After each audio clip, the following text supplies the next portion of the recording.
B'siyata d'shmaya, we're going to learn Shabbos Daf Mem Tes. We're going to start 4 lines from the top of the Omid.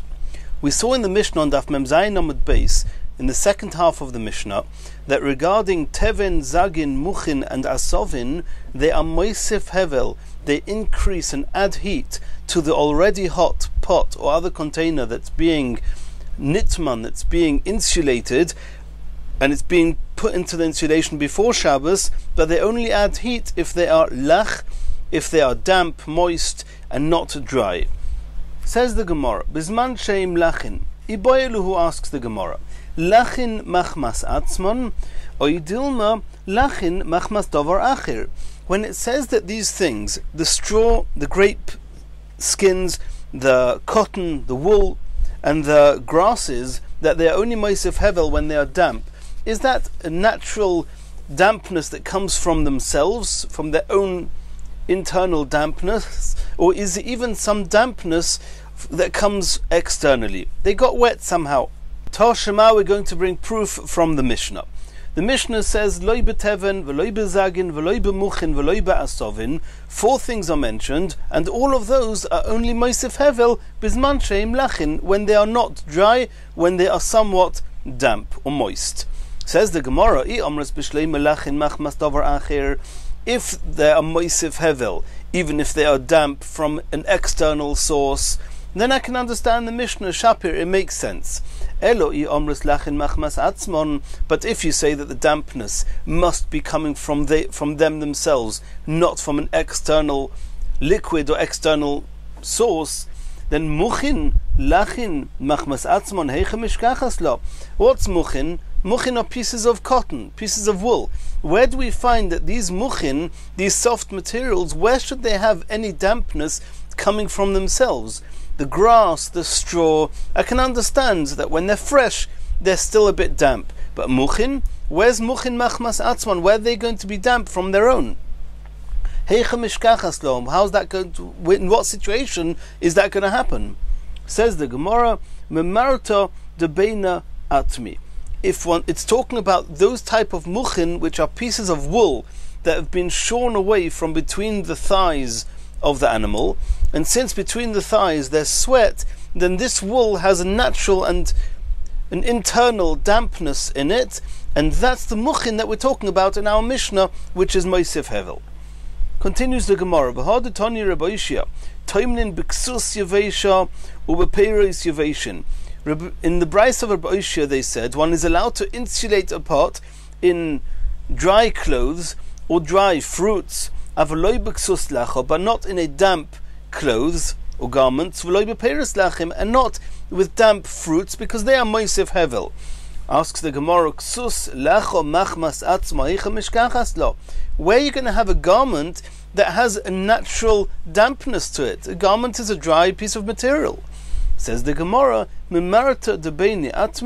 talking about that the garment was made of the wool that was shorn from between the thighs of the animal, and that wool has a natural sweat, a natural moist in it, and the clothes that are made from this material, they also retain some of the moisture, and those are the garments which are moisef hevel, and one is not allowed to insulate in them on Shabbos, or one's not allowed to put a pot in those materials even before Shabbos to stay hot on Shabbos. Continues the next Mishnah. Toimnin b'ksus, one is allowed to, so to speak, insulate on Erev Shabbos in ksus, in a garment, or b'peiros, and in fruits, or b'kanfei yoina, and dove's feathers. The word kanfei is literally translated as dove's wings, but one would insulate a pot by submerging it into a box or into a pile of feathers. Ubenesoiros shel charoshim, and the sawdust of carpenters. Ubenoires shel pishton daka, and the fine combings from flax. That means when one would comb flax, then little bits of flax would come away. The fine pieces of flax, those are these na'iras, these combings, and one is allowed to be toimen in them. You're allowed to put a pot in them on Erev Shabbos. Rabbi Yehuda oiser bedaka or matir begasa. Rabbi Yehuda says that If it's fine, it's moisef hevel, and therefore you're not allowed to insulate a hot pot or container, even from before Shabbos, in the flax, which is fine. But if it's coarse, then it's not moisef hevel, and it's mutter. And the Gemara is going to discuss if Rabbi Yehuda is only talking about the flax combings, or if he's also talking about the sawdust of the charoshim. Says the Gemara, Omer Rabbi Yanai, Tfilin tzrichin guf noki. When a person is wearing tfilin, he has to have a clean body. How clean? Elisha bal knofayim, like Elisha, who was the winged one, the master, the owner of wings. Maihi. What was so unique about Elisha? Abaya Omar shelo yafiach behen. Abaya says that a person, before he puts on tefillin, he has to have an absolute guarantee, and he has to be comfortable knowing that he's not going to pass gas whilst wearing tefillin. If he's not sure in himself that he can control himself, then we assume that he cannot control himself and he's not allowed to wear tefillin. Rava Omar. Rava says shelo yishan behen. It's enough if a person is sure that he's not going to fall asleep in them. But if he knows he's not going to fall asleep, he's allowed to put on tefillin, and we take it for granted that every person can control himself from passing gas whilst he's awake. Continues the Gemara, Va'amai korilei bal knofayim. Why was Elisha deserving of this title, the winged one? What was it between Elisha and the wings? Says the Gemara, Shapam achas gozor malchus roimi harosha, the wicked nation of Rome, the kingdom of Rome, they decreed that they were not allowed to wear tefillin. Gezeir al Yisrael shekol ameniach tefillin. Anybody who puts on tefillin, yinakru es moichoi, they would poke out, they would gorge out the part of his brain on which the tefillin were sitting. V'hoya Elisha manicham. Elisha was not moved by this decree, and he wore the tefillin. V'yotze l'shuk. Not only he wore the tefillin, he was not embarrassed, he was not afraid. He went out to the marketplace with his tefillin on. Ra'uhu kazdor echod. An officer saw him. Rotz miponov. Elisha tried running away from the officer. V'rotz acharov. And the officer ran after him. Kivan she'igia etzlei. As soon as the officer reached Elisha, notlon miroishoi. Elisha took the tefillin off his head, v'ochzon biyodoi, and he held them inside his hands. Omar loi, this officer said to Elisha, Maze biyodcha, what are you holding in your hand? Omar loi, Elisha said, Kanfe yaino, dove's wings. Poshat es yodoi, he opened his hand, v'nimtzu kanfe yaino, and what he was holding in his hands was perceived to this officer as dove's wings. It could be they became dove's wings, but either way, it was the dove's wings that saved Elisha. That's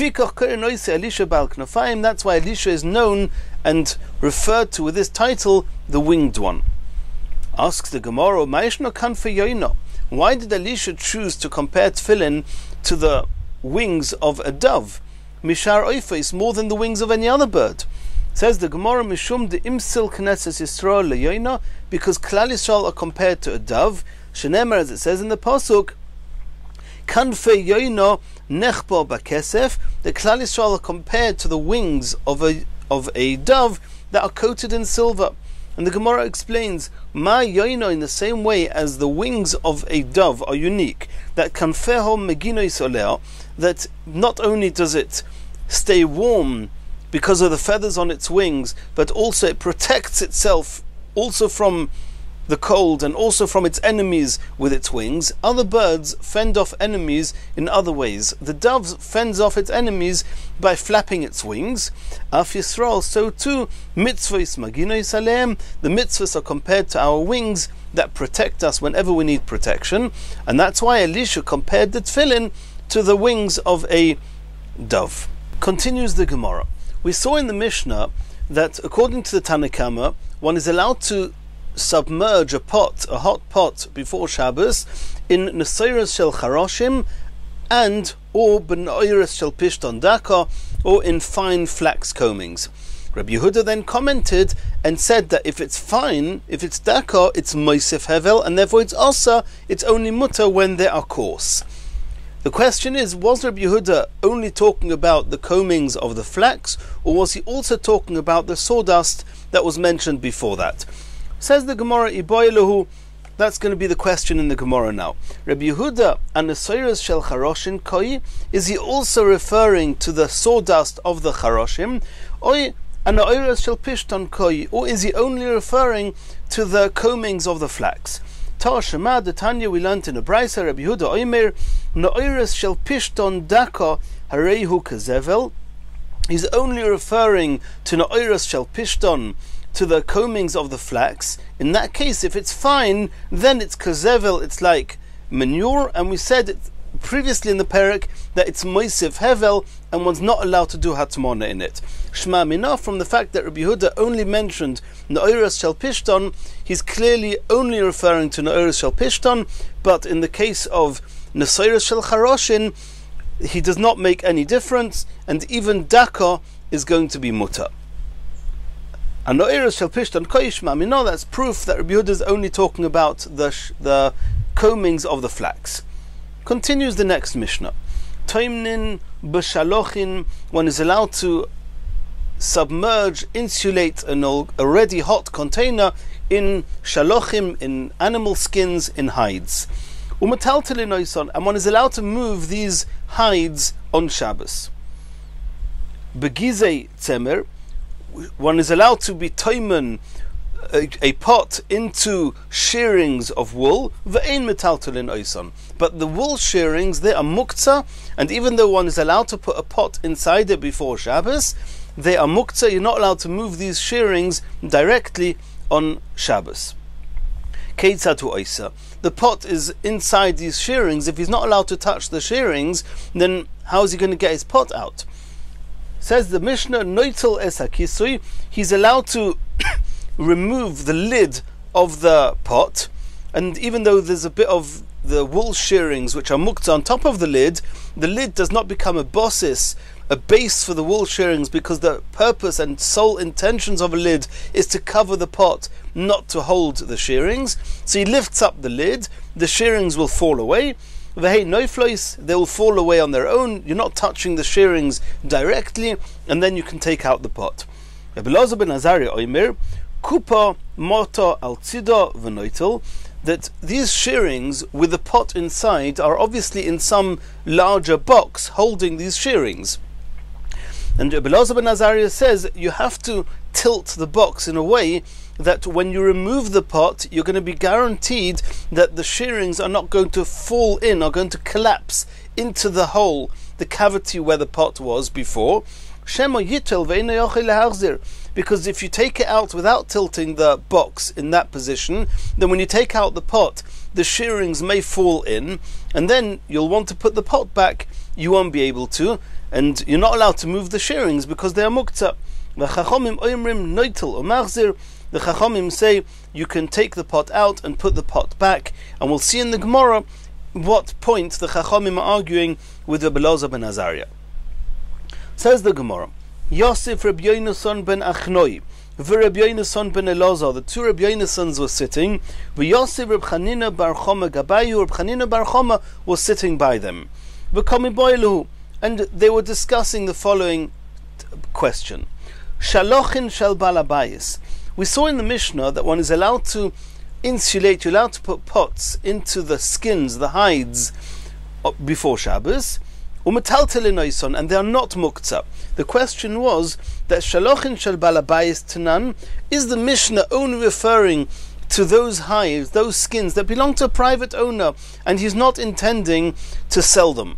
He's just going to use them himself, and therefore they are not muktzah, and you're allowed to move them on Shabbos. Aval shel uman, but if they belong to a professional who's going to sell these hides, these skins, and he's not going to use these skins for anything else, then the skins would be muktzah. Given to kopid alayu, since he's very makpid, he's very particular not to use them for anything else that could ruin them, that could dirty them, and therefore lo metaltelin nuhu, and one would not be allowed to move those hides on Shabbos. Oy dilma, or possibly shel uman tnan. The Mishnah is talking about that even those hides that belong to professionals are not muktzah, v'kolshken shel balabayis, and it goes without saying that the hides that belong to private people are not muktzah. That was the question. Omar luhu Rabbi Yonason ben Elazar. Rabbi Yonason ben Elazar said as follows: Mistabra, it's probable, it's logical, shel balabayis tanan, that the Mishnah is only talking about the hides belonging to private people, avol shel uman kopid alayu, but those hides that belong to professional tanners, and they are going to tan the hides and sell them, they are muktzah.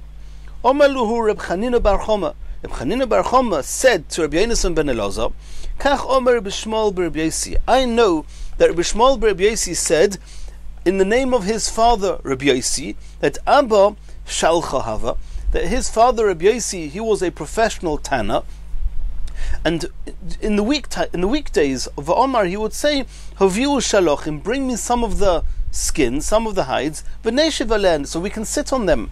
They're comfortable to sit on. So you see that even though he was a professional tanner, he was not makbid. So you see that according to this, it would make sense that even the hides belonging to the professionals are not muktzah on Shabbos. Meisvei, the Gemara is going to ask a contradiction to this. Nesorim shel balabayis, the boards, wooden boards belonging to private people, metaltalin oisam, they're not muktzah. V'shel umon, but if they belong to professionals, to the carpenters, ein metaltalin oisan, they are muktzah, because we assume that a carpenter would not want to use these boards for anything besides for selling it to potential buyers, and therefore they are muktzah. If he intended using these boards on which to carry the bread to the guests, then bein kach or bein kach metaltalin, then even though he's a professional, they are not muktzah. So you see here that the boards of a balabayis, unless he had specific intentions to use them for his guests, they're muktzah. And this seems to contradict what we said a moment earlier, that the hides of the professionals are not muktzah. Says the Gemara, Shani Nesorim dekopid olayu. People are more makbid on the boards, they are easier to get ruined than the skins. Even those professionals are not concerned, they're not makbid about the hides, but they are concerned and makbid about the boards, and therefore they are muktzah. Continues the Gemara. Tashma, we saw in a brisa, Oirois, regarding hides, skins, bein avudim, both if they have been tanned, ubein she'ein avudim, and also if they have not been tanned, mutter letaltal on b'Shabbos, they are not muktzah on Shabbos. Loi omron avudim, the difference between whether the skins have been tanned or not is only elol inyan tumah bilvad. In Hilchas Tumah, only tanned skins, tanned hides are able to become tumah, but untanned hides are not called a kli, they do not become tomei. My love, says the Gemara, we can assume that this brisa, lo yishno shel balabayis, lo yishno shel uman, that this is referring not only to hides belonging to private people, but also to the professionals. And we see in the brisa explicitly that even though they have been tanned, nonetheless they are not muktzah. Says the Gemara, no, do not bring proof from this brisa. No, this brisa is talking about shel balabayis.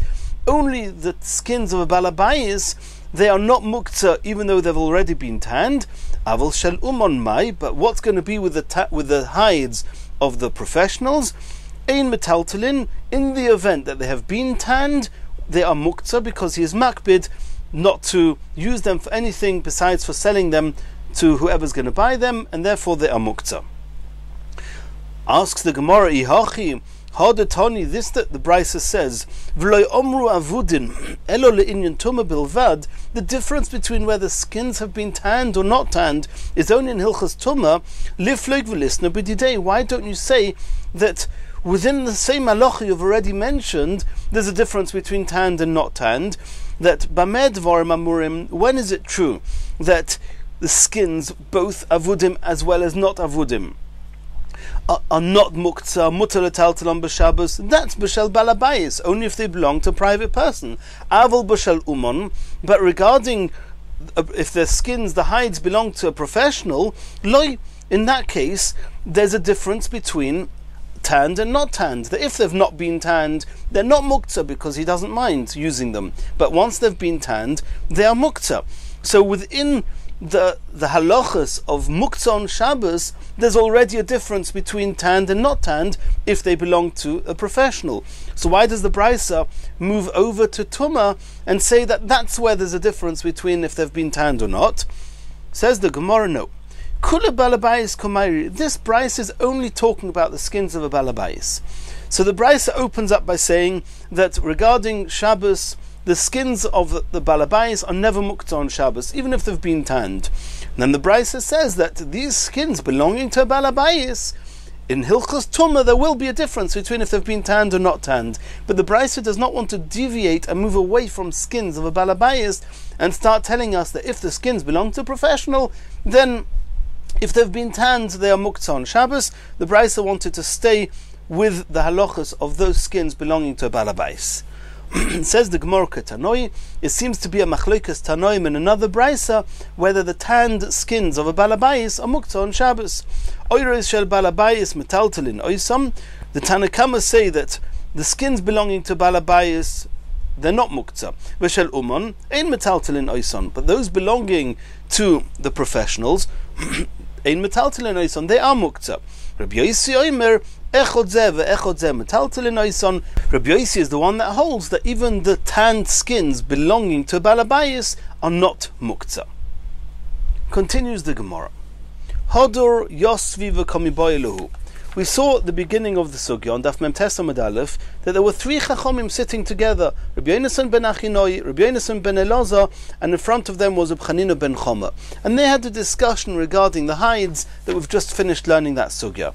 And now, in that group, they asked another question. Hodur Yosef v'komiboyelu. They asked another discussion, another question. How did none we learnt in the Mishnah? Ovois melochis arboim choser achas. There are 39 av melochis, basic melochis, that are also on Shabbos. The primary melochis that one is not allowed to do on Shabbos. Keneged me, to what do they correspond? Omar luhu Reb Chanina bar Choma. Reb Chanina bar Choma explains as follows: Keneged avoidois hamishkan. That we learn out from Sukkim that those melochis that they did in the Mishkan, they are the melochis that are also to be done on Shabbos. Omar luhu Rabbi Yonasan ben Elazar. Rabbi Yonasan ben Elazar, he answered, Kach Omar Reb Shimon ben Yossi ben Lekunya, not corresponding to the 39 melachas that were done in the Mishkan, rather keneged corresponding melacha, melachtoi umeleches shebatayra. If you count the amount of times it says either melacha, umelachtoi, umeleches in the Torah, arboim chosar achas, you'll find there's 39. So when it says in the pasuk lo yisase kol melacha, so which we normally translate, don't do any work, what it really means is lo yisase, don't do the amount of melachas of kol melacha, of all the times the word melacha is mentioned in the Torah. Continues the Gemara. Boyer of Yosef. Rav Yosef asked the following question, and Rav Yosef obviously will soon see in the Gemara exactly what happened, but he counted and he found there were 40 times the word melacha mentioned in the Torah. One of them is obviously not referring to work and is not included in the 39. And we have to understand which one. Let's see the Gemara. Boyer of Yosef. Vayovoi habayso lasois melachtoi. When it says that Yosef HaTzadik went back to his master's home to do melacha, miminyonahu oiloi, is that included or not included? Omale Abaya. Abaya said, V'leifsa Sefer Torah v'limni. Bring a Sefer Torah and count how many times it says melacha and if it's included or not. Milay Omar Rabbi Bar Barchon Omar Rabbi Yechanan lo izozu mishom ad sheviu Sefer Torah u'ma'onom. Do we not find elsewhere in the Gemara in Kedushin Daf Lamed, for a different reason, they would bring a Sefer Torah and they would count? So to here, bring the Sefer Torah and count. Omar Le, Rav Yosef says, I'll explain to you what my question was. Ki kamasabkeli mishum dechsiv ha'melocha hoiso dayom miminyonahu. The question is, it says in the pasuk that when Klal Yisrael brought all the materials to Moshe Rabbeinu to build the Mishkan, at some point it says in the pasuk v'hamelacha hoiso dayom, the melacha was sufficient, it was enough. So, miminyonahu, do we say that word v'hamelacha is included in the 39, is one of the 39, and what it means is v'hamelacha oisa dayom, each melacha that they did whilst building the Mishkan was done exactly enough, dayom, exactly how much, not too much, not too little.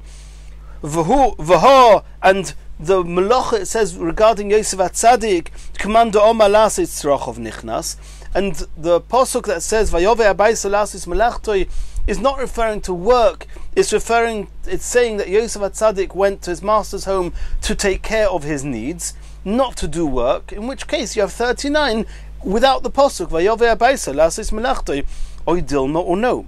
Vayove Abayis Lasis Melachtoi Miminyonahu. When Yosef HaTzadik went to his master's home, he went to do work. So that word malacha is referring to work, is one of the 39. V'hai v'malocha yisodayom, and the pasuk that it says by bringing the materials to the Mishkan, when it says v'malocha yisodayom hochi k'omar, it doesn't mean that the work they were doing was enough. It means the sholim le'avidite. It means that the job they had to bring and to make sure the materials were brought for the Mishkan, that was done to completion. They didn't need to continue doing their job, but it was not talking about actually doing the work, and therefore it's not one of the 39. Take what the Gemara says, we'll have to let that stand, and it's not clear which pasuk is one of the 39 and what each pasuk means. Continues the Gemara, Tanya Commando Oma Keneged Avodas HaMishkan. We have a brisa that says that the reason that the 39 melachos, they correspond to the 39 melachos done in the Mishkan, and not necessarily to the 39 times that the word melacha is mentioned in the Torah. The Tanya, it says in the Brisa, in Chayovin, when it's only Chayev for Chilul Shabbos, on Shabbos, Elo al melacha shekiyotze bo hoiso b'Mishkan. Only if there was a similar type of melacha that was done in the Mishkan. Heim zoru, in the Mishkan they would plant, v'atem lo tizru, and you, on Shabbos, don't plant. Heim katzru, they would cut down what they planted. V'atem lo tiksru, you should not cut down. Heim he'elu es hakroshim mikarka le'agola, they would lift up the beams from the Rishus Harabim on the ground up onto the carriages which were Rishus HaYochid. V'atem lo tachnisu Rishus Harabim Rishus HaYochid, so you also should not carry from Rishus Harabim to Rishus HaYochid. Heim heridu es hakroshim me'agola le'karka, they would take down the beams from the carriages which were Rishus HaYochid, put them onto the floor which was a Rishus Harabim. V'atem lo totzium Rishus HaYochid Rishus Harabim, you should not carry from Rishus HaYochid to Rishus Harabim on Shabbos. Heim hoitziu me'agola le'agola, they would carry the beams from one carriage to the next. V'atem lo totzium Rishus HaYochid Rishus HaYochid, and you also should not carry from one Rishus HaYochid to a Rishus HaYochid. Ask the Gemara, Rishus HaYochid Maika Ovid. If I take something from one Rishus HaYochid and bring it to Rishus HaYochid, what malacha have I done? I haven't taken it out of one domain into a different domain. Abaye v'Rava d'Omer Tarvayu v'Iteimer of Ada bar Ava. It was either Abaye v'Rava or of Ada bar Ava. They explained Rishus HaYochid Rishus HaYochid derech Rishus Harabim. It means do not carry anything from one Rishus HaYochid via Rishus Harabim to another Rishus HaYochid, just like they did in the Mishkan. And in the next Shir, we're going to continue the next sugya from here.